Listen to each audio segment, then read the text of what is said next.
जय हिंद दोस्तों, स्वागत है आपका लर्निंग एंड लीडिंग चैनल में। जैसा कि हमने सीटेट के प्रीवियस ईयर के जब पेपर हम सॉल्व कर रहे थे, तो मैंने आपसे प्रॉमिस किया था कि हम सीटेट की एक क्रैश कोर्स लेके आएंगे, जिसमें हम जो भी सीटेट का सिलेबस है टॉपिक वाइज कुछ 10-10 मिनट के कुछ शॉर्ट वीडियोस लेके आएंगे। तो ये हमारा उसी सीरीज के अंदर ये पहला है, जिसमें हम घातांक जो एक टॉपिक होता है इंडिसेस, उसको हम डिस्कस करेंगे। ठीक है, चलो देखते हैं कि घातांक क्या होता है। समझते हैं पहले तो घातांक होता क्या है। ठीक है, देखो जो भी आपकी फॉर्मेट होती है, जैसे कि फॉर एग्जांपल आप लिखते हो a की पावर b या आप लिखते हो 2 की पावर 3, तो ये क्या होता है आपका 2 जो होता है, ये होता है आपका बेस। बेस मतलब आधार। और जो आपका ऊपर पावर होती है इसकी, ये होती है आपका इंडिसेस, ये आपका सूचकांक होता है, उसका जो भी इंडेक्स है। ठीक है, घातांक बोल सकते हो आप उसको। तो ये आपका बेस होता है, ये आपका घातांक होता है। जब भी हम इसको ऐसे लिखते हैं a की पावर m, ये देखो मैंने यहाँ पे लिखा हुआ है, तो हम इसको कैसे लिख सकते हैं? इसको हमने किया क्या है, a को m टाइम्स मल्टीप्लाई किया है, m टाइम्स। तो ये क्या बन गया है, यहाँ से 1 थी, ये भी 1 थी, ये भी 1 थी, ऐसे m टाइम्स इसको मल्टीप्लाई किया, तो ये सारी पावर ऐड होके क्या बन गई, a की पावर m। तो यहाँ पे a आपका क्या है, बेस है, m जो है आपका उसका घातांक है। ठीक है, तो ऐसे ही अब आप आपके क्वेश्चन किस तरीके से बनते हैं वो देखेंगे। इसमें मेनली कुछ रूल्स होते हैं, जैसे घातांक जो आपकी फॉर्मूले होते हैं, ए की पावर बी, ए की पावर सी, इनके आपके रूल्स होते हैं, इनको रूल्स समझ लेते हैं। ठीक है, 8 या 10 रूल होते हैं, इजी है, कोई ज़्यादा दिक्कत नहीं आएगी आपको, फटाफट फटाफट से रिवाइज कर लेते हैं। आपने पढ़ तो रखे होंगे, फिर उन रूल्स का यूज़ करके हम जो भी क्वेश्चन आता है घातांक से रिलेटेड उसको सॉल्व करते हैं। ठीक है, तो देखो रूल नंबर एक आपका कहता है कि ए की पावर 0, मतलब आपका बेस चाहे कुछ भी हो, उसकी पावर अगर 0 हो गई तो उसकी वैल्यू हमेशा 1 होगी। ये आपका रूल नंबर 1 कहता है। यानी कि मेरी 2 की पावर 0 की वैल्यू 1 होगी, मेरी 10 की पावर 0 की भी वैल्यू 1 होगी, और मेरी 1 लाख अगर मैं लिख देता हूँ, उसकी पावर 0 भी मेरी 1 होगी। बेस चाहे जो भी हो, अगर पावर आपकी 0 है, सॉरी पावर आपकी अगर घातांक उसका 0 है, तो आपकी उसकी वैल्यू हमेशा 1 होगी। ये मेरा रूल नंबर 1 कहता है। ठीक है, बात समझ में आ गई? ईजी है। एग्जाम्पल्स मैंने यहाँ दिए हुए हैं, ये सब आपके जो है रूल नंबर 1। ए पावर 0 मतलब उसकी वैल्यू हमेशा 1 होती है। ठीक है, रूल नंबर 2 आपका कहता है, ठीक है, रूल नंबर 2 आपका कहता है कि आपकी अगर जो पावर अगर ऐसे है, अगर आप इसको नीचे ले जाओगे, नीचे मतलब अगर आप इसको रेसिप्रोकल फॉर्मेट में लिख दोगे, तो ये पावर आपकी हो जाएगी नेगेटिव। ठीक है, ये आपका रूल नंबर 2 कहता है। जैसे फॉर एग्जाम्पल यहाँ पे मैंने लिखा हुआ है, देखो 5 की पावर -1, ये हो जाएगा मेरा 1/5। अगर किसी की पावर अगर कुछ नहीं दे रखी है, तो हम क्या मानते हैं, उसको 1 मानते हैं। पावर अगर एक्सप्लिसिटली दी हुई है, जैसे आपको दी हुई है कि 5 की पावर 2, तो आप लिखोगे, अगर कुछ नहीं दी हुई है तो उसकी पावर 1 है। ठीक है, ऐसे अगर मैं लिखूँ 8 की पावर -3, इसको अगर मैं नीचे ले जाऊंगा, 8 को अगर मैं नीचे ले जाऊँ, 1/5 में ले जाऊँ, तो ये जो मेरी पॉजिटिव हो जाएगी। टोटल मिला के बात ये है कि मेरी पावर का घातांक का जो साइन है वो चेंज हो जाता है। ऊपर से नीचे जाती है तो भी चेंज हो जाता है, नीचे से ऊपर आती है तो भी चेंज हो जाता है। प्लस है तो माइनस हो जाएगी, माइनस है तो प्लस हो जाएगी। आगे बात समझ में ईजी है। यही हमारे 2 रूल थे इसके। और देख लेते हैं, आपका तीसरा रूल कहता है, आपका तीसरा रूल है कि अगर हम दो घातांक वाले जो हैं उनको अगर हम मल्टीप्लाई करते हैं, अगर a की पावर p को मैंने a की पावर q से मल्टीप्लाई किया, या अगर बेस सेम है तो उनकी जो घातांक है वो जुड़ जाते हैं, तो ये हो जाएगा मेरा a की पावर p प्लस q। ये मेरा रूल कहता है। आपने ये रूल क्वेश्चंस में कई बार सॉल्व किए होंगे, मैं बस इनको रूल्स को आपको बता रहा हूँ। हम क्वेश्चंस करेंगे तो सारे रूल्स आपके ये रिवाइज हो जाएंगे। फिर से हम 3-4 एग्जाम्पल करेंगे और पेपर्स भी सॉल्व करेंगे, मॉडल पेपर सॉल्व करेंगे, तो उसमें भी घातांक के जो भी क्वेश्चन आएंगे वहाँ हम इस रूल्स को रिवाइज कर लेंगे। लेकिन आपको एक बार में एक तरीके से याद हो जाएंगे, आपको इसी वीडियो में आपके रूल्स याद हो जाने चाहिए, ताकि घातांक का सवाल आपका कभी गलत नहीं होगा। ठीक है, तो अगर बेस सेम है तो जो कि आपकी घातांक जो पावर होती है वो ऐड हो जाती है। ठीक है, तो आपकी पावर इसकी ऐड हो जाएंगी। ठीक है, ये होता है आपका रूल नंबर 3। रूल नंबर 4 आपका कहता है कि अगर आप डिवाइड कर रहे हो, अगर आप डिवाइड कर रहे हो तो घातांक क्या होंगी आपकी, माइनस हो जाती है। ठीक है, घातांक आपकी क्या हो जाती है, माइनस हो जाती है। अब आप देखो, आप इसको, एक तो ये रूल कहता है, लेकिन ये रूल 3 से ही रिलेटेड है, क्योंकि मैंने यहाँ पे क्या किया है, मैंने आपको पहला रूल बताया था कि नीचे से अगर पावर ऊपर जाएगी तो नेगेटिव हो जाती है। तो अगर मैं इसको ऐसे लिखूँ, इसको अगर मैं ऐसे भी लिख सकता हूँ, ए की पावर पी तो मेरा एज इट इज है, इसको ऊपर लेके गया तो ये क्या हो जाएगा, ए की पावर -q। अब इसके लिए मेरा रूल नंबर 1 वापस लग गया, अगर दोनों बेस सेम है तो पावर क्या होती है, ऐड हो जाती है। तो ये मेरा क्या बन जाएगा, ए की power p plus minus of q, which is nothing but -q। तो ये हो जाएगा -q। तो ये रूल क्या इंटर रिलेटेड है। आप जब आगे आप रूल पढ़ोगे ना, ये उन्हीं रूल्स का एक्सटेंशन है। मतलब आपने बेसिक रूल आपका पढ़ लिया, तो सारे रूल्स आपके उसी से निकल के आते हैं। ठीक है, ये आपका हो गया रूल नंबर 4। रूल नंबर 5 आपका कहता है कि अगर आपका जो पावर है वो इस तरीके से है, ए की पावर पी की होल पावर क्यू है, तो जो पावर होंगी वो मल्टीप्लाई हो जाएंगी। तो ये हो जाएगा ए की power P into Q. For example अगर आपका दिया हुआ है 8 की पावर स्क्वायर की पावर 3, तो ये हो जाएगा मेरा 8 की पावर 6। ये मेरा ये रूल कहता है।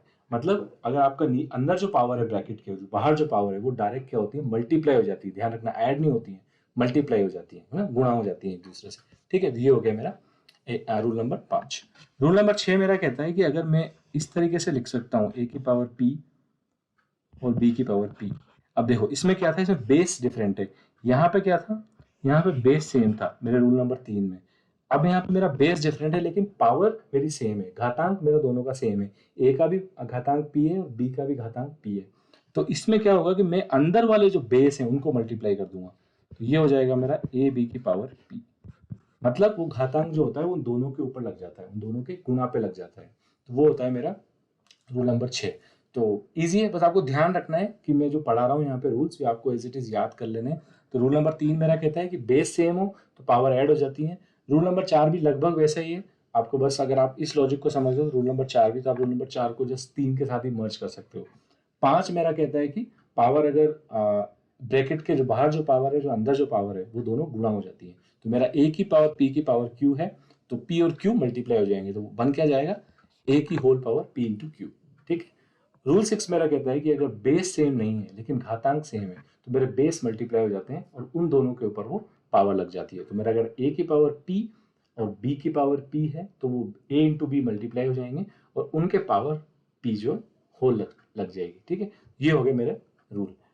अब इसी का ही एक्सटेंशन है, अगर आप थोड़े से 2 रूल और देख लो। रूल 7 आपका कहता है कि जो मैंने गुणा में किया था वही मैं यहाँ पे कर देता हूँ मल्टीप्लाई में। मैंने कहा अगर ए की पावर ए बी है और ए की पावर पी है और बी की पावर पी है, अब बेस डिफरेंट है, बेस डिफरेंट है तो ये क्या होगा, पूरे होल में लग जाएगा।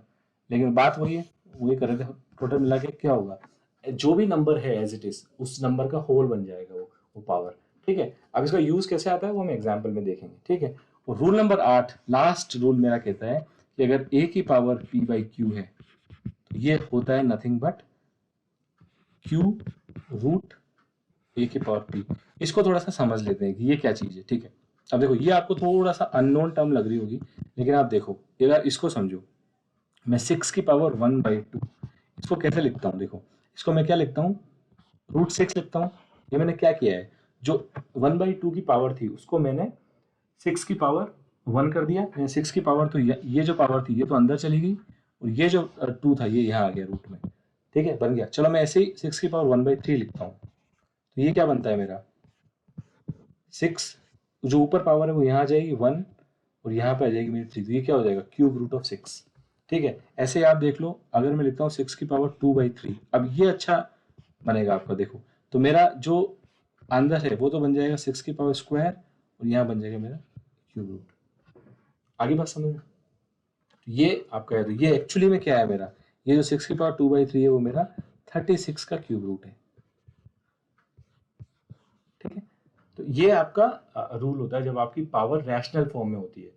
एक बेस आपका सिंगल बेस है, उसकी पावर अगर रैशनल फॉर्म में है तो उसका इंटरप्रिटेशन ये होता है कि आपका जो p बाई क्यू है, तो आपकी जो p पावर होती है वो बेस के साथ अंदर चली जाती है और q आपकी पावर रूट की फॉर्म में आ जाती है। अगर वो 3 है तो क्यूब रूट हो जाएगा, 4 है तो क्वाड रूट हो जाएगा, ऐसे करके वो चेंज होता है। ठीक है, ये आपका थोड़ा सा इंपॉर्टेंट है, ये मैं यहाँ पे स्टार लगा देता हूँ क्योंकि ये अगर ये क्वेश्चन अगर आता है, थोड़ा सा टिपिकल क्वेश्चन होता है, तो आपको ये ध्यान रखना है। आपने शायद ये रूल इससे पहले पढ़ा नहीं हो, मुझे शायद ध्यान नहीं है, आपने शायद ये रूल ना पढ़ा हो, तो इस रूल्स को आप ध्यान रख लेना, ये इंपॉर्टेंट रूल है। और इस रूल से आपका कोई क्वेश्चन आता है तो आपका गलत नहीं होना चाहिए। एक बार फिर से समझ लेते हैं रूल को। रूल क्या कहता है कि ए की पावर पी बाई क्यू है। पी बाई क्यू क्या है, रैशनल फॉर्मेट है। तो इसका जब हम इसको सिंप्लीफाई करेंगे, जब हम सॉल्व करेंगे, अगर कोई मुझसे पूछता है कि 6 की पावर 2/3 क्या है, तो वो नथिंग बट है मेरा 36 का क्यूब रूट। आया कैसे, मुझे पता है कि जब भी किसी बेस की पावर 2/3 रैशनल फॉर्मेट में होती है, जो उसका न्यूमरेटर होता है वो मेरा अंदर चला जाता है बेस के साथ, और जो मेरा डिनोमिनेटर होता है वो रूट की फॉर्म में आ जाता है। ठीक है, तो ये आपका कॉन्सेप्ट हो गया। ये आपको ध्यान रखनी है चीज की, ए की पावर पी बाई क्यू होता है मेरा ए की पावर पी का क्यूथ रूट। अगर क्यूब 3 है तो क्यूब रूट, 4 है तो क्वाड रूट, ऐसे क्यू है तो मैंने बोल दिया उसको क्यूथ रूट। ठीक है, चलो ये आपके 8 रूल्स थे, बस ये 8 ही रूल्स थे इसमें। आपका जो घातांक में इतना से ही है, बस 8 रूल है, बहुत सिंपल है। आप एक बार भी अगर उनको रिवाइज करोगे तो आपको ध्यान में आ जाएंगे, बहुत बेसिक रूल्स हैं। अब उन रूल्स का हम एग्जाम्पल देखते हैं कि उन रूल्स को हम यूज करके क्वेश्चन कैसे आते हैं। सपोज ये टाइप का क्वेश्चन है, आपको क्वेश्चन दे रखा है कि 2 टर्म्स दे रखी है, इनको मल्टीप्लाई करना है। अब देखो आपकी टर्म्स दे रखी है, वो दे रखी है x की पावर 4, y की पावर क्यूब, z की पावर स्क्वायर। इसको मल्टीप्लाई करना है मुझे x y की पावर 5, z की पावर -1। अब देखो मेरे पास, मुझे पता है, मुझे एक एक बेस के आप जो है वो सेम पकड़ लो। देखो अगर x और x बेस सेम होता है तो पावर ऐड हो जाती है, तो यहाँ 4 है यहाँ 1 है, ये क्या हो जाएगी, इन दोनों को अगर मैं करता हूँ ये हो जाएगी x की पावर 5। ठीक है, उसके बाद आ जाओ y पे, y यहाँ पे y, अगर y को मैं साथ ले लेता हूँ, बेस सेम है, पावर ऐड हो जाएंगी, y की पावर कितनी हो जाएगी 8। ठीक है, ऐसे ही मैं ले लेता हूँ z बेस सेम है, अगर मैं पावर दोनों की ऐड करूंगा तो z की पावर कितनी हो जाएगी 2 - 1 विच इज नथिंग बट 1। तो मेरा जो आंसर आ जाएगा इसका वो कितना आ जाएगा, x की पावर 5, y की पावर 8 और z की पावर 1। ये मेरा इसका दोनों का मल्टीप्लिकेशन है। तो इसमें मेरा कौन सा रूल यूज हुआ, आपको उसमें उसमें ध्यान देने की जरूरत नहीं है कि मैंने कौन सा रूल इसमें यूज किया। अगर आप वो दे पा रहे हो एग्जाम्पल के फॉर्म में, प्रैक्टिस करते हो तो अच्छी बात है, आपको उससे क्या होगा, रूल आपका रिवाइज हो जाएगा। लेकिन आपको बस ध्यान होना चाहिए मैंने इसमें कौन सा रूल लगाया। मैंने इसमें लगाया रूल बेस सेम है तो पावर्स मल्टीप्लाई ऐड हो जाती है, सॉरी। ठीक है, और एग्जाम्पल देख लेते हैं। देखो अब आपका ये है, इसमें आपका क्या रूल लगेगा, डिवाइड वाला रूल लगेगा। चाहो तो आप उसको बेस वाला भी लगा सकते हो। इसमें हो क्या रहा है, देखो इसमें आपका दे रखा है a की power cube B square divided by A square B की पावर 4। ठीक है, अब आप इसमें देखो बेस किस किस का सेम है, ये बेस सेम है ये वाला। तो अगर मैं इसको लिखूंगा तो इसमें कैसे लिखूंगा, अगर मैं इसको, या तो मैं इसको काट ही सकता हूँ डायरेक्ट, इससे कट जाएगा ये ए स्क्वायर से ए क्यूब कट जाएगा तो ए बचेगा। लेकिन अगर मैं अपनी फॉर्मेट में लिख लूँ इसको तो मैं क्या लिख सकता हूँ, ए क्यूब, ये 2 ऊपर जाएगा, अगर नीचे से ऊपर जाता है तो साइन चेंज होता है, ये कितना हो जाएगा ए की पावर -2। ठीक है, ऐसे ही अगर मैं बी का देखूँ तो बी कितना था, बी की पावर स्क्वायर तो ऊपर था ही सही, 4 ऊपर जाएगा, ऊपर जाता है तो क्या हो जाता है, साइन चेंज हो जाता है, तो हो जाएगा बी की पावर -4। अब बेस सेम है, पावर को ऐड हो तो ये हो जाएगा a की पावर 3 - 2 1 और b की पावर कितना हो जाएगा -2। तो मेरा इसका आंसर कितना आ जाएगा a/b²। अब इसको b को नीचे भेजूंगा, नीचे भेजते हैं फिर से साइन चेंज, ये मेरा फाइनल इसका आंसर आ जाएगा। ठीक है, तो 2-3 रूल हमारे इसमें यूज हो गए। एक तो बेस सेम वाला यूज हो ही गया, उसके बाद पावर ऊपर से नीचे जाती है तो साइन चेंज होता है, वो वाला रूल भी है यूज हो गया। ठीक है, अब एक ये वाला क्वेश्चन करते हैं। ये वाला क्वेश्चन मैंने आपका जो p/q वाला फॉर्मेट है उसी के लिए स्पेसिफिकली ये क्वेश्चन लिया है। ठीक है, तो चलो इस क्वेश्चन को करते हैं। मेरा क्या कह रहा है 27 की पावर 2/3। मेरे को क्या बताया गया था, अगर a की पावर p/q का फॉर्मेट है तो जो ये है 27, इसके अंदर जो चला जाएगा मेरा स्क्वायर और इसके अंदर हो जाएगा मेरा क्यूब रूट। तो मेरा एक्चुअली क्या है, ये है।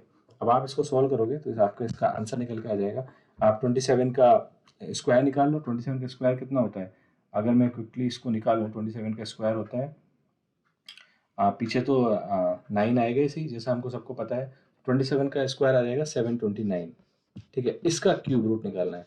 अब अगर आप क्यूब रूट निकालो तो 9 किसके पीछे आता है, 9 हमेशा आपका आता है 9 के पीछे आता है, 9 हमेशा 9 के पीछे आता है, तो पीछे वाली चीज तो 9 होगी। 72 आपका किस किस के बीच में आ रहा है, तो ये हो जाएगा आपका 19। ठीक है, तो ये हो जाएगा आपका 9 का क्यूब रूट हो जाएगा, ये 09 आएगा, तो 9 का क्यूब रूट कितना हो जाएगा 729। ठीक है, तो ये आपका, अगर ये आपका इसका आंसर आ गया। अब अगर आप डायरेक्ट देखो, अगर आपको डायरेक्ट अगर ये दे दिया जाता कि आपको इसका 27 का 2/3 निकालना है, तो ये एक्सप्रेशन आपको थोड़ा सा डिफिकल्ट लगता है। लेकिन आपने जब इस वाले फॉर्मेट में इसको जमाया तो आपका डायरेक्ट कितना इजीली आंसर आ गया, आपका आंसर आ गया 9। एक तरीका और इसको सॉल्व करने का, एक तरीका मेरा ये है कि मैं इसको 27 की पावर 2/3 है, इसमें मैं एक रूल सॉल्व लगाएगा। देखो 27 को मैं क्या लिख सकता हूँ, 3 की पावर क्यूब लिख सकता हूँ, इसको लिख दिया मैंने 3 की पावर क्यूब, और ये है 2/3। मैंने आपको बताया था कि जो आपका अगर बेस के अंदर जो पावर होती है, अगर वो है तो वो जो बाहर जो पावर होती है वो ब्रैकेट के अंदर की पावर की मल्टीप्लाई हो जाती है। ये मेरी क्या बन जाएगी, ये मेरी बन जाएगी 3 × 3 × 2/3, क्योंकि पावर मल्टीप्लाई होगी, 3 से 3 कट गया, मेरा आंसर कितना आ गया 3² विच इज नथिंग बट 9। एक तरीका आपका ये भी हो सकता है इसको सॉल्व करने का। तो जो आपके जितने भी रूल्स हैं वो इंटरलिंक्ड है, सारे एक दूसरे से मिले हुए हैं, आप कौन सा रूल कहाँ लगाते हो, एंड ऑफ द डे आपको सारे रूल्स पता होना चाहिए। तो जो भी आपका एग्जाम में क्वेश्चन आता है, अगर आपको रूल याद है आपको, तो आप उसको लगा सकते हो। एक क्वेश्चन और कर लेते हैं, ये वाला। अब देखो ये क्या होता है ना, इस टाइप के क्वेश्चन थोड़े से डिफिकल्ट होते हैं, ठीक है। तो देखो इसको यहाँ पे इसको मिटा देते हैं, इस वाले पार्ट को मिटा देते हैं, ठीक है। तो ये वाला क्वेश्चन देखते हैं। ये रेसिप्रोकल वाला जो क्वेश्चन आता है ना मेनली आपका, ये डायरेक्ट एग्जाम में आता है। ये एक तरीके से जो आपका घातांक वाला टॉपिक है उसका ये क्लियर एप्लीकेशन है इस वाले का। देखो इसके दो तरीके होते हैं करने के। एक तो आप जो एक्सप्रेशन दे रखा है उसी का रेसिप्रोकल निकाल लो, ठीक है। लेकिन उसका रेसिप्रोकल निकालने में आपको थोड़ी दिक्कत आ सकती है, क्योंकि होता क्या है कि अगर आप उसका रेसिप्रोकल एज इट इज निकालोगे तो आपको थोड़ी सी उसमें दिक्कत आ सकती है। तो आप क्या करो, सबसे पहले रेसिप्रोकल आपका जो एक्सप्रेशन दे रखा है उसको सॉल्व कर लो। सॉल्व मतलब आपके रूल लगा के, जो आपने बेसिक रूल लगाया था उसको सॉल्व कर लो। देखो ये मेरा क्या है, 3/4 इंटू 4/3 m, ठीक है।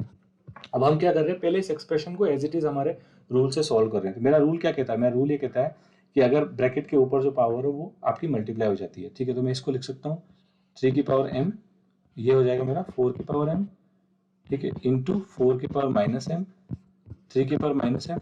आप देखना मैं अभी रेसिप्रोकल की बात नहीं कर रहा हूँ, अभी मैं केवल उसको सॉल्व कर रहा हूँ घातांक वाले रूल से। अगर अब मैं इसको ऊपर भेजूँ, 4 m को ऊपर भेजूँ तो -m हो जाएगा। तो ये बन जाएगा मेरा 3 m 4 m इंटू ये बन जाएगा मेरा 4 m और 3 m। ये ऊपर जाके साइन चेंज हो गया, इसका भी ऊपर जाके साइन चेंज हो गया, ठीक है। और देखते हैं इसको मिटा देते हैं, ऊपर जो हमने किया था इस वाले पार्ट को मिटा देते हैं, हमारे पास थोड़ी सी यहाँ पे जगह बन जाएगी, ठीक है। अब ये आ गया हमारा, ये हमारा एक्सप्रेशन आ चुका है, ठीक है। अब हम इस एक्सप्रेशन को आगे लेके जाते हैं। देखो अब इसमें क्या, बेस सेम है 4 और 4, बेस सेम है। मैंने आपसे बताया था अगर बेस सेम हो तो पावर ऐड हो जाती है, तो 4 की पावर ऐड हो जाएंगी, -m और -m कितना हो जाएगा, -2m। और 3 की पावर, 3 बेस है आपका सेम है, तो 3 भी आपका यहाँ भी है, 3 आपका यहाँ भी है, तो ये क्या हो जाएगा 3 की पावर 2m। तो ये मेरा बन जाएगा 3 की पावर 2m।